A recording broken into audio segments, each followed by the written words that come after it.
최고의 영업인은 결코 비굴하게 고개를 숙이지 않습니다. 지난 시간에 거상 임상옥이 박종경의 마음을 사서 중국에 인삼 판매를 하는 독점권을 딴 이야기를 했습니다. 오늘은 그 인삼을 어떻게 중국에 비싼 가격으로 팔 수 있었는지에 대한 이야기를 하겠습니다. 그 당시에 중국에서 조선의 인삼은 명약 중에 명약이었어요. 중국의 약재상들은 인삼이 없으면 장사를 못할 정도로 인삼은 선풍적인 인기였어요. 근데 문제가 뭐냐? 중국의 상인들이 담합을 해서 인삼 가격을 비싸게 팔 수가 없었어요. 인삼 독점권을 거머쥔 임상옥은 조선에서 나는 아주 질 좋은 인삼 5,000건을 가지고 조선 특사단 일행과 함께 영경으로 갔어요. 영경은 지금의 북경을 이야기하는 거예요.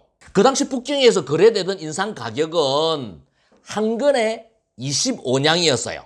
근데 임상옥은 한 건에 40냥으로 가격을 올려서 판매를 합니다. 그렇게 하자 중국의 약자상들이 난리가 난 거예요. 조선 인삼 불매 운동을 벌인 거예요. 이참에 가격을 완전히 다운을 시켜야 되겠다고 작정을 하고 아무도 조선 인삼을 사지 말자고 담합을 한 거예요.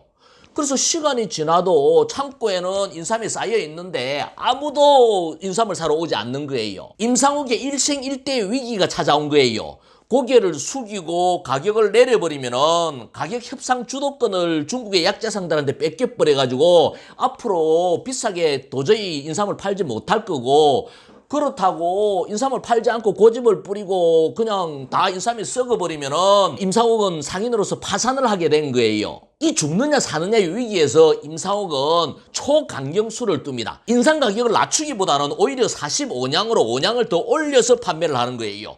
완전히 중국의 약자상들이 난리가 났어요. 상인들이 임상옥을 욕을 하고 더더욱 인삼은 팔리지를 안 했어요. 아무도 인삼을 사러 오지 않으니까 인삼은 창고에서 썩게 생겼어요. 그때 임상옥이 비장의 마지막 카드를 씁니다. 여러분들 이 이야기 잘 아시죠? 영경에 약자상들이 많이 모여있는 그 마당에 장작 더미를 쌓아가지고 불을 지릅니다. 불더미가 타오르자 많은 구경꾼들이 모였는데 거기에다가 인삼 덩어리를 불 속에 던져버립니다. 한 덩이를 던지고 두 덩이를 던지고 인삼 타는 냄새가 온 천지에 진동을 하자 중국의 약자상들이 완전히 혼비백산이 된 거예요. 결과가 어떻게 됐을 것 같아요? 한 건에 90냥을 받고 모든 인삼을 다 팔았어요.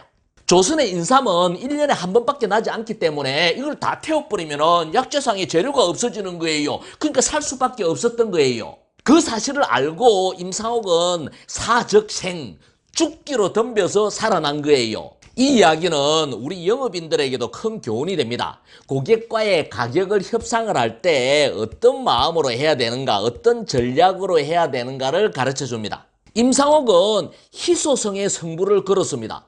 희소하기 때문에 안 살 수 없다는 걸 알고 초강수를 둔 거예요. 여러분도 여러분들 상품의 희소성의 승부를 걸어보시기 바랍니다. 여러분들 판매하는 상품이 희소성이 없다라면 여러분들 자신이 희소성을 갖춘 상품이 되면 되는 겁니다. 최고의 영업인은 결코 비굴하게 고개를 숙이지 않습니다. 단지 실적을 위해서 최선을 다할 뿐입니다. 자신감을 가지세요. 천상천하 유아 독존, 여러분들은 하늘 아래 최고 존귀한 존재입니다.